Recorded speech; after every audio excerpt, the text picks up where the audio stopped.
আইনশৃঙ্খলা পরিস্থিতি নিয়ন্ত্রণের উপরই সরকারের সফলতা ব্যর্থতা নির্ভর করছে জানিয়ে প্রধান উপদেষ্টা সারা দেশের আইনশৃঙ্খলা পরিস্থিতি ঠিক রাখতে ডিসিদের কঠোর হওয়ার নির্দেশ দিয়েছেন। অতিথি নয়, প্রশাসনের ক্যাপ্টেন হিসেবে কাজ করতে চান বলে জানান তিনি। 3 দিনের জেলা প্রশাসক সম্মেলনের উদ্বোধনী অনুষ্ঠানে ড ইউনূস বলেন, সরকারের কাজ হয়রানি রোধ করে জনসেবা নিশ্চিত করা।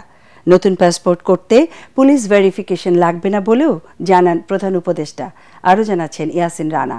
অনুযায়ী গত 6 ফেব্রুয়ারি নিজ কার্যালয়ের শাপলা হলে 3 দিনব্যাপী জেলা প্রশাসক সম্মেলনের উদ্বোধন করেন প্রধান উপদেষ্টা ড মোহাম্মদ ইউনূস।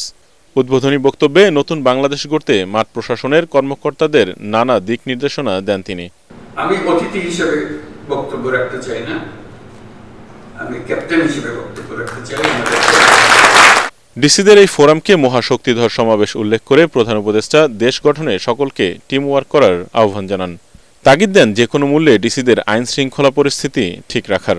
আমরা যেহেতু এমন পরিস্থিতি এসেছি, এটা ল এন্ড অর্ডার, একটা শান্তি শৃঙ্খলা বজায় একটা মস্ত বড় ইস্যু হয়ে গেল। এটাতে আমরা কি পরিমাণ অগ্রসর হলাম, কি করণীয় আমাদের, এটা একটা 1 নম্বর বিবেচ্য বিষয় আমাদের ল এন্ড অর্ডার। এটা যাতে আমরা বিফল না হয়, কারণ এটাতেই আমাদের সমস্ত অর্জন সফলভাবে অর্জন হতে পারে অথবা বিফলতায় পর্যবসিত হতে পারে। সেটা কি কোঅর্ডিনেশন হলে, কিভাবে হলে, এটা নিয়ে এই সম্মেলনে আলোচনা হোক। ফিরে যাওয়ার পরে যেন এটা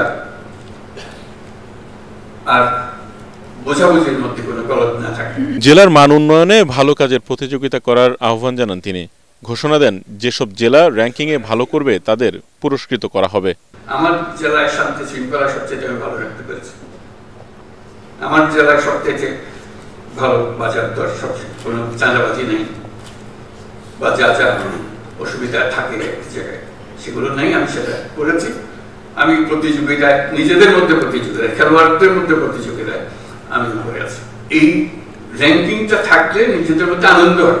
এটা কাউকে মন খারাপের জন্য না, এটা আনন্দের জন্য যে আমি গতবার এই ছিলাম, এবার এই হয়েছে, গত বছর এই ছিলাম, এবার এই বছর এই হয়েছে। এটা পরিষ্কারভাবে বাজার নিয়ন্ত্রণে ডিসিদের কঠোরভাবে তদারকির নির্দেশ দেন প্রধান উপদেষ্টা। পাসপোর্ট করতে পুলিশ ভেরিফিকেশন লাগবে না বলেও জানান তিনি।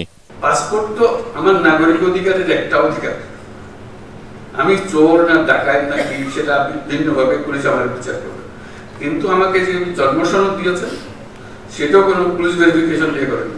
আমাকে এনআইডি দিয়েছেন, সেটাও কোনো পুলিশ ভেরিফিকেশনের জন্য অপেক্ষা করতে হয়। নাগরিক হিসাবে পেয়েছি, এই দেশের নাগরিক।